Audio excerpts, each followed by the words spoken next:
Hey guys, welcome back to the studio for another lesson. This week I want to take you through some things that I've been spending some time with lately. Specifically, we're going to be looking at how we can use tritone substitution in our improvised lines when playing over dominant chords to create some interesting tension.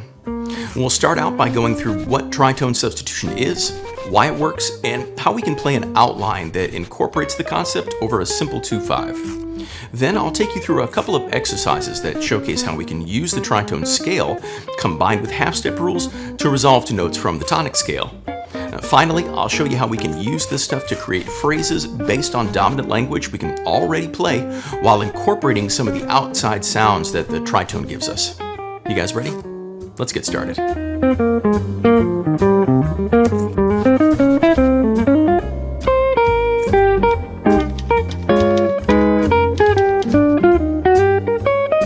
When we're playing over a 2/5, we'll usually be thinking about two scales.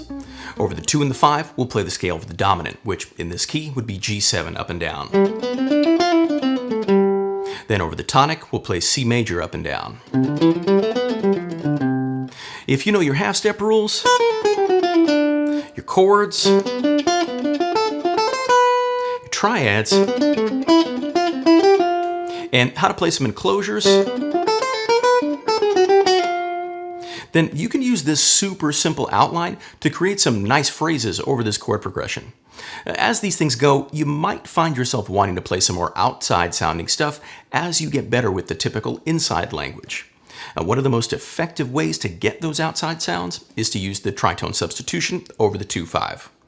Put simply, when we say tritone substitution, we mean the dominant chord that's a tritone away from our normal dominant 7. So in this key, our dominant is G7, so the tritone will be D flat 7. The reason this works so well is because both of these chords share the same important tritone of F and B that resolves to C major. Not only that, but if you know your dominant family, then you'll know that G7 and D flat 7 also belong to the same family of chords. I've mentioned in the past that this allows us to use the dominant scale from other members of the family to play lines, and this is a great example of that.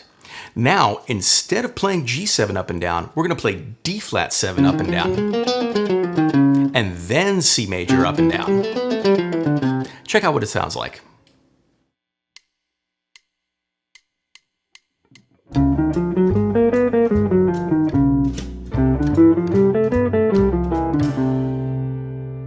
I don't even really need to worry that there's a G flat in the D flat 7 scale because we're never really going to land there. So even if it's on the beat, we'll always move it somewhere so it doesn't hit your ear in a way that sounds wrong.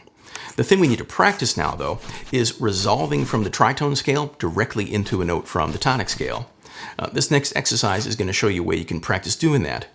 We're going to start from every note in the tritone scale and then run down, using a half-step rule if necessary, to resolve into a note from the tonic scale and then play a short phrase. Here's how it sounds.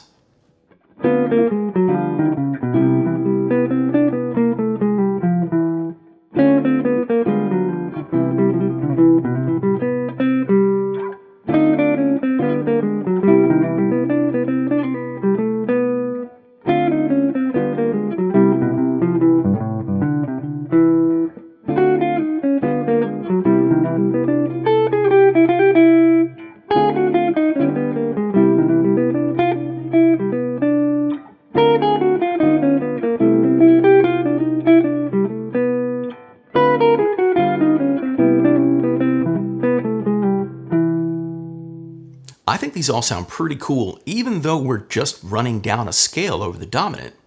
See, using the tritone scale in this case gets us access to all the altered extensions that we could possibly play over a dominant chord without having to think about any weird modal relationship to the dominant or the home key. Now let's do another exercise that's focused on playing the chords from the tritone scale. In this example, we're going to play up a chord from each note of the scale and then either run down or use an enclosure to resolve into a note from the tonic. Here's what that sounds like.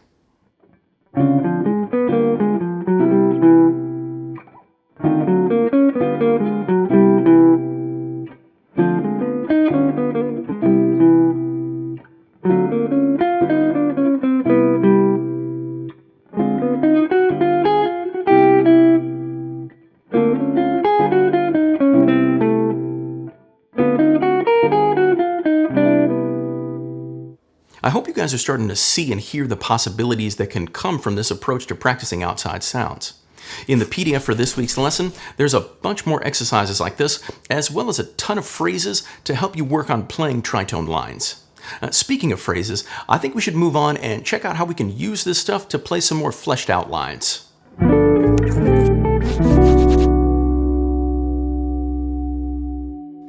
There's a lot of ways that we could potentially work out phrases from the tritone scale, but I think the simplest entry point would be to take a phrase that you'd normally play over a dominant and then transpose it into the tritone. Now, this won't work strictly one-to-one though. We're going to have to modify the way that it resolves to the tonic in order to make it fit, but it gives us a great starting point. In these next couple of examples, you're going to see how I'd go about working this out. To start out with, here's a pretty straightforward inside sounding phrase over the 2-5 in C major.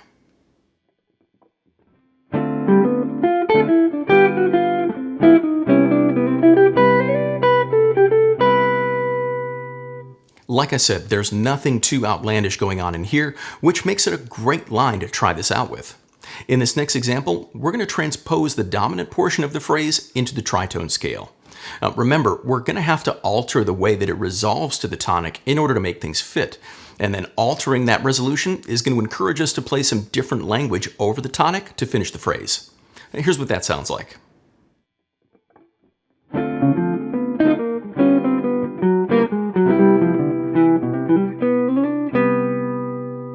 Personally, I think this is a really direct approach to getting these sorts of outside sounds into your hands and ears.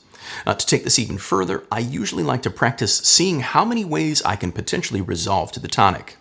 Check out this example where we'll take the same tritone phrase, but we'll change the last 2 beats to create a different resolution to the tonic.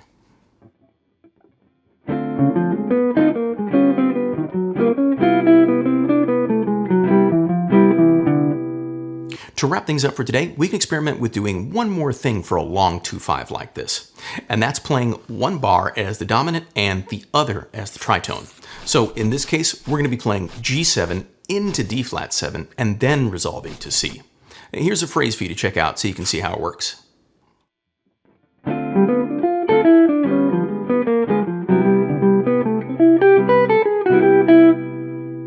Thanks so much for sticking around all the way to the end of today's video. Let me know down in the comments what you guys thought of the lesson. When playing outside the changes like this, it's really important to remember that you should give yourself time to learn to hear these sounds in the moment. Don't sweat it if it doesn't quite click for you right away. As always, if you did find today's lesson helpful, make sure you give the video a like, subscribe to the channel if you haven't done that already, and hit that bell for notifications too. If you want to access the PDF for today's lesson, you can get that along with the whole back catalog for all the videos on the channel for just $10 a month over at my Patreon page, or by just hitting that join button right here on YouTube. A special thanks goes out to Ron Maestas, Alf Collins, Juan Doming, Daniel Alvarenga, Jason Crowley, Gary Dranow, Vladimir Zarate, and Ben John for being studio fans. I really appreciate the support. An extra special thanks goes out to these studio members for their support as well. Daniel Rogers, Gavin Williams, Moniz Dawood, Brian Roxas, Edward Ellis, Klebs, Jianpeng Zhu, Joseph Ng, Chris Tondra, Rodolfo Pacheco, Chandler Zachary, Anthony DeChico, Darren Lund, Bertrand Chesnay, Andy, Paul Murin, Martin Vigers, Thomas Klechafare, S. Bruce 1234, Mark Eslick, Robert Berlin, Robert Cody, Carol, Vaughn Davis, Louis Maiden, T. Colston, Adam Wright, Raymond DeGloro, James Seabury, Bill Benfield, Sean Lepore, Zalkai Zoltan, Apollos Joliver, Justin Fisher, David Wertman, Zay Soares, Artie Sanchez, Louis Rosen, Stephen Prager, Amberton Armstrong, Stephen Schwartz, Max Irwin, David Zuckerbrand, and PH. An extra special shout out to Jazz Luminaire patrons James, Stephen White, and Bill Jacob. Thank you guys all so much for your continued support. I'm David Shore, and thanks again for hanging with me at the studio today. I'll see you guys next time.